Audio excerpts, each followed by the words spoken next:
So I was whining to my wife the other day, said, I need new glasses. And she said, well, get some.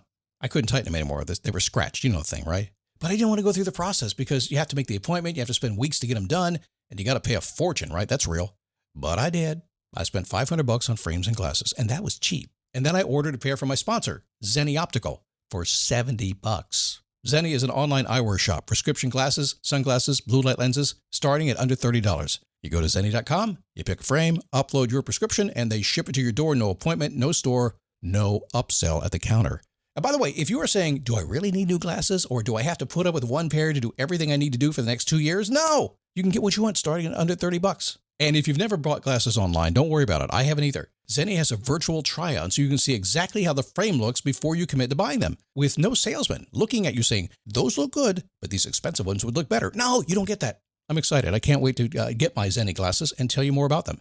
If your glasses are overdue for a refresh, now's the time. Go to Zenni.com/podcast and use the code podcast15 for 15% off your first order. The styles sell out, so don't sit on it. That's Zenni.com/podcast. Promo code podcast15. You might have heard that live shopping is exploding, and I have to tell you, I have been on Whatnot for a couple of weeks now, and I see why it is. Now, Whatnot is my sponsor, and they are the reason I got on the platform and checked it out. I'm glad they did. They made it easy for me. I'm going to make it easy for you. I love it. Whatnot is where you get great products without paying full price. It's that simple. I'm hooked on their live shows, too. You got to see them. They're so much fun. And I see why Whatnot has climbed to the top of the App Store. And listen, if you're selling online, or maybe you have a storefront, and you're hoping people will find your listing or maybe walk in your store, Whatnot flips that, because on Whatnot, you go live and you sell directly to people in real time. And I may admit, although you didn't hear from me, I may have picked up a couple of power tools or so in the past couple of days. I'm just saying. Whatnot, it's the largest dedicated live shopping platform with beauty, collectibles, electronics, luxury, fashion, even cookies, and anyone can sell. In fact, people who sell on Whatnot sell 10 times as much as any other major marketplace. That's because you're not just listing products, you're building real connections with buyers. So whether you're shopping or you're selling, download the Whatnot app today and get free shipping on your first order. Just search WHATNOT, Whatnot, in the App Store and start scoring amazing deals. How are you? Come on in here and happy Wednesday, man. Happy Hump Day. There's some 27-year-olds saying, what's Hump Day, man? Well, it's you start on Monday, you work up through Wednesday, you go over the hump, and you go down the other side to the weekend.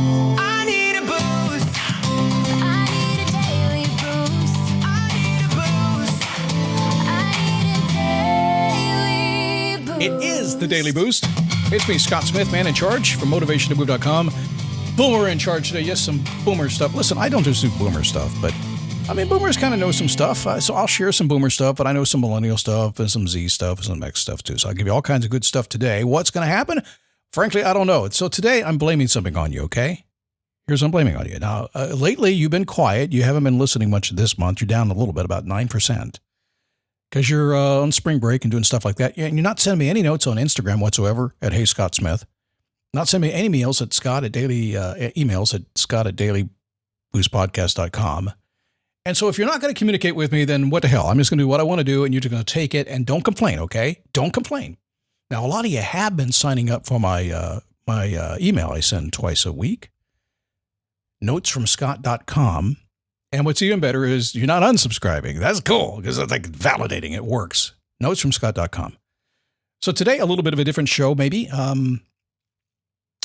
Serious? Not really. Kind of. It's going to be thoughtful today. I just kind of had these ideas. I was working on this morning. I thought I'd bring it to you. It's been cooking for about 37 minutes, so it should be really, really good. But it's based on decades of work. So 20 years now, basically. 5,000 plus episodes, right? If I'm going to be completely honest with you, and I will, they all come down to kind of the same thing. Not the same problem, not the same struggle, no, not at all. Well, that happens, right? The same answer. So I've been working on something a little bit deeper. I'm calling it the first principles of personal development. I did this for myself. I was watching Elon Musk talk about first principles. I said, well, do we have any? Do I have any? Never thought about it. It's weird. You ever kind of get to a place in life, you're like, why didn't I think about it before? So I boiled it down to 12 of them. I won't share all 12 today because I'm still kind of working on it. These are things I believe to be true at foundational levels, just kind of working with people over time. That's all I can really say. I've just done this a long time with thousands and tens of thousands of people at this point, and I see stuff that works. Not tactics, not tips, bedrock stuff that lies underneath it. So I finally put all 12 on paper. I kind of stepped back. I looked at what they were, and I figured out what they were actually saying. It stopped me. Because every single one of these 12 principles kind of pointed to the same place. You already know what to do. The move is always available, and you're the one choosing whether you take it or not. It all came there. That's it. All 12 went right there. Every single episode, every coaching conversation, everything, everything. I finally kind of like got it right. That moment, that it kind of describes what I've been doing all this time. One argument, 12 different angles, basically. So I got a lot of clients. I have one guy, cool guy, smart guy, got some money too, and stuck in the same spot for a couple of years now. He's like you, maybe. He's got the income, the business, the whole thing. Trying to figure it out still. Every time we talk, he kind of describes it a little bit differently. Sometimes, my team is messing up. I can't get my team under control. And sometimes it's the market. Sometimes it's timing. Sometimes it's family, all that stuff. It's always something. It is. And that's being human, right? By the way, if it's always something to you, you're not alone. It's always something for everybody. So one day I asked him, I said, listen, if we stripped away all the noise, the explanations, the timing, all of that stuff, we kind of got down to the signal, what would you do? He didn't even hesitate at all. He said, he'd already known it for 3 years. What? So I already knew that, but he said it this time. Not because he didn't have the answer. Because knowing what he knew felt like an obligation. We talked about this for about 30 minutes afterwards. He already had known for years what he was going to do, but it felt like an obligation. And that obligation feels like what?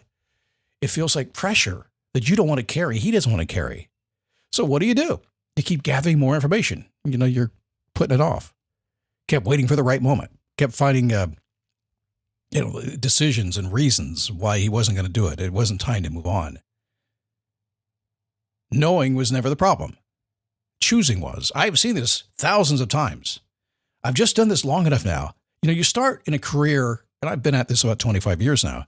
You start in the beginning knowing nothing. You have no idea how you're going to help people. And then you just start showing up every single day. Before you know it, you're helping people 7 days a week all over the world. I don't do that anymore, 7 days a week. But eventually it kind of is like, okay, great. And you start to sort of see some pictures. So I want to walk you through kind of what I've been thinking, because there's a structure here I think that matters. The first thing I keep coming back to is awareness. Hear me talk about that a lot. I've really ramped up in the past 2.5, 3 years. I've really been on that because I just kind of saw that was what it was all about. It's a door. Once you walk through the door of awareness, once you see yourself clearly, change stops being optional. It becomes inevitable. You may not like what you see. That's not the point. The point is you can't go back. That's scary, isn't it? That's why a lot of you don't want to be aware of what's going on, even though you already know. Man, we hold a mirror up in front of you, and you'll hear me talk about this day in and day out all the time because I just see how important it is. And then there's identity. You automatically do what matches who you are. That's just how it works. If you want different results, something in your identity has to move. Except, and this is probably the part that will trip most people up, or at least get skipped, right? You can't think your way into a new identity. You act your way in. You do the thing first. The identity forms around the thing, the doing, right? It's act first, become second, I guess is how you would say it. And this is freedom piece. So I talk about Viktor Frankl fairly often, the last human freedom, he calls it, between what happens when you, what do you do and how do you respond? There is a space there, right? The space is real. It belongs to you. The problem is most people never use it. They're running on conditioning, and they call it choice. Let me stop on that for a second. Are you just running on day-to-day conditioning right now, and you're calling it the choice? I see it all the time. I choose to do it this way. Like, why would you choose that, man? It's not a choice at all. You're just conditioned to stay there. Your call has been forwarded to voicemail.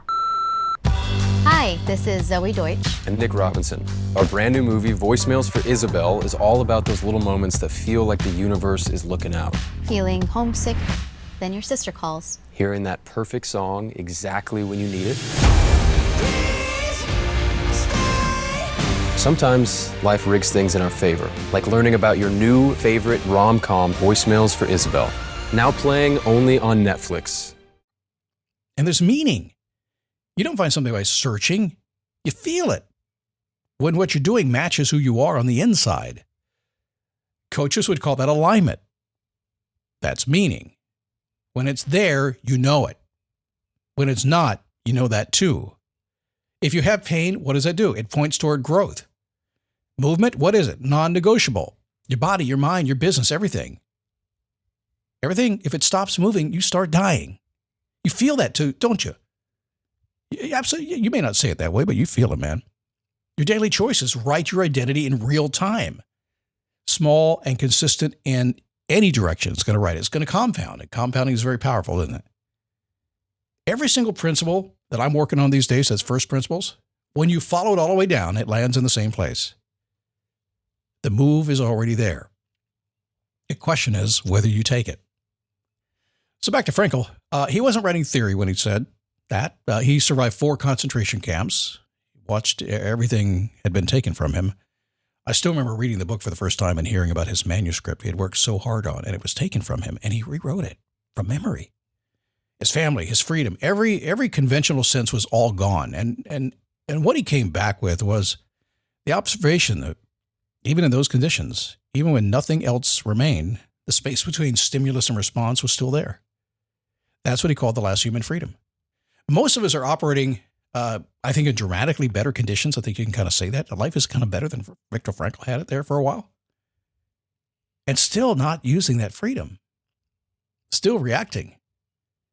Still executing with a difficult response or a default response, I guess. They're wondering why things don't change.